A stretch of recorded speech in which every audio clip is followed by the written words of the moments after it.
See? All right, so as we were saying, PIP coverage covers your medical bills. No exceptions to this rule.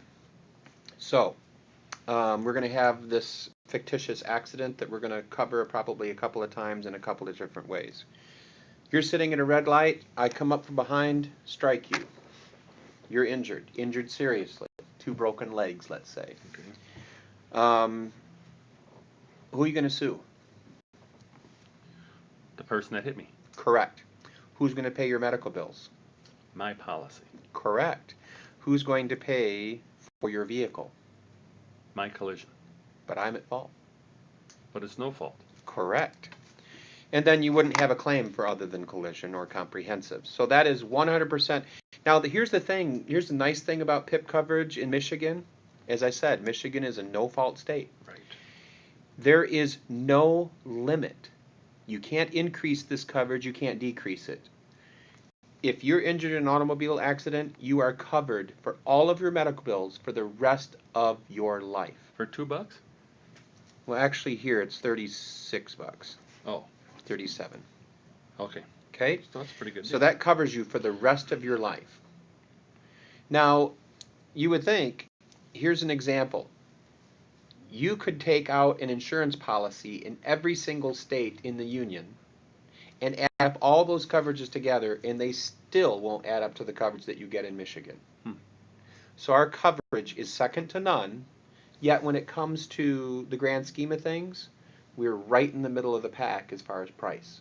Okay. So no fault as far as value that you're getting works really well in Michigan. I mean, we always want it to be cheaper, but the value that we're getting, yes, we're paying more than these people, but we're getting a lot more as a result. All right, so now let's jump into these fun ones here. Now, bodily injury coverage.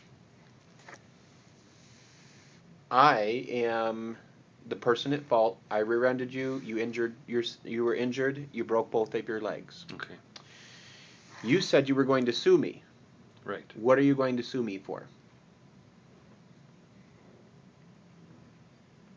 Pain and suffering? Correct. And that's exactly what bodily injury coverage is. It's pain and suffering. It's not really, but we're going to call it that because it's really close, and that's the way a lot of people are going to understand this. So what happens is my policy will look similar to yours. Your medical bills are covered for the rest of your life. Your vehicle is covered by your policy. Okay. What you're coming to me for is your pain and suffering. Now, here's the thing. In Michigan, there are only 3 things that you can sue me for.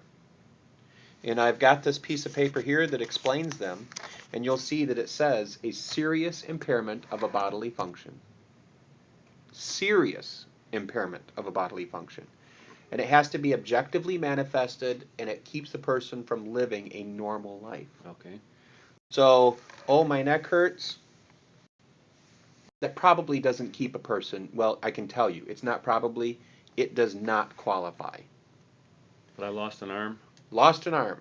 Well, that's a good example because not a good example, but it brings us to the next item that you can sue for under the state law. It's called a serious permanent disfigurement. Okay. And it has to be all 3. I've got this scar on my elbow. It is a scar. It is permanent, but I wouldn't say it's serious, nor is it disfiguring. It has to be something where someone looks at it and go, whoa, what happened there? That is serious. It must be permanent. It must be disfiguring. So I had to handle a claim where a girl was picked up by her face and shook by a dog. Ooh.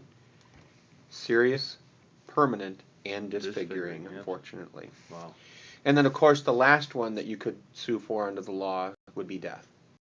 That's it. Those are the only 3 things. But then I can't sue.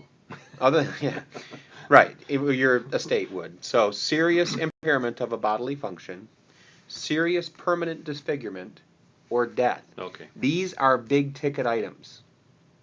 Would you agree? Yes. So Absolutely. Get it. Not to say insurance companies haven't paid. used to think, oh, I'll just pay the 3,000 or 4,000 to just because I'm going to spend 8,000 defending it.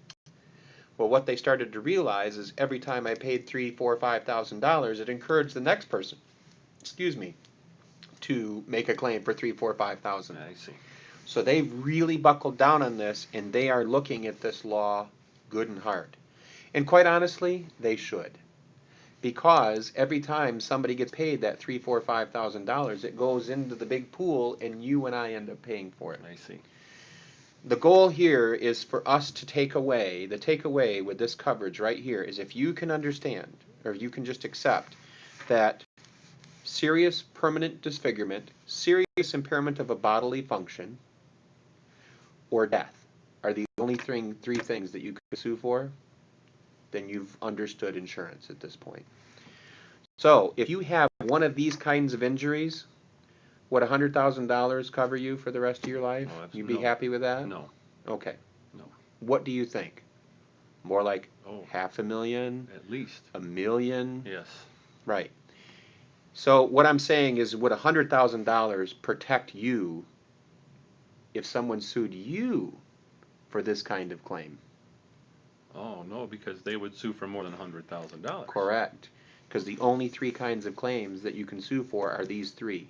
Would $100,000 protect you against any one of those three? No. Absolutely not. You own a home. Yes, I do. You have a job. You are collectible. Oh, they come after you.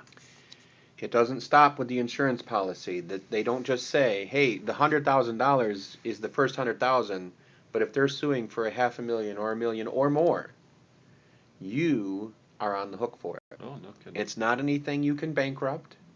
It's not anything that you can.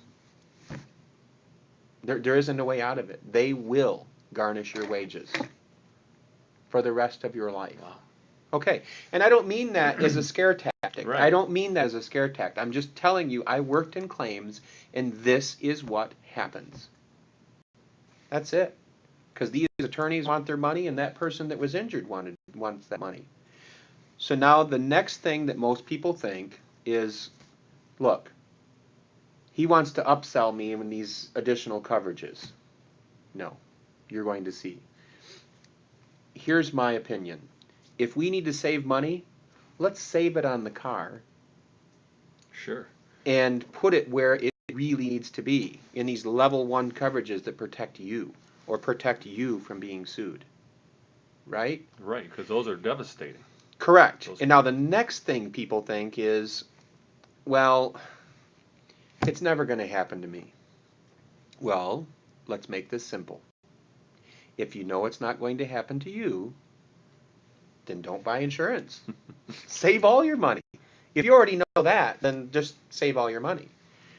If you don't know that, then what you need to be doing is designing a policy as though it could happen when you leave here today. Right. Period. So, you're going to remember that those three types of injuries, okay? Because that's going to come into play in these next couple of areas. Okay.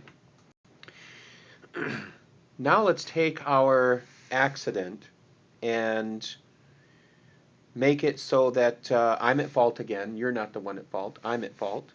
You've broken both of your legs. Okay. Yep. Who pays your medical bills? My insurance. Correct. Who pays for your car? My collision. Great. I had a Hummer with a cage on the front of it, damaged your car, and I fled the scene. Nobody could find me. Who are you going to sue now? Good question. Nobody to sue. Correct. And the answer is you can, on your policy, pick up what's called uninsured motorist coverage.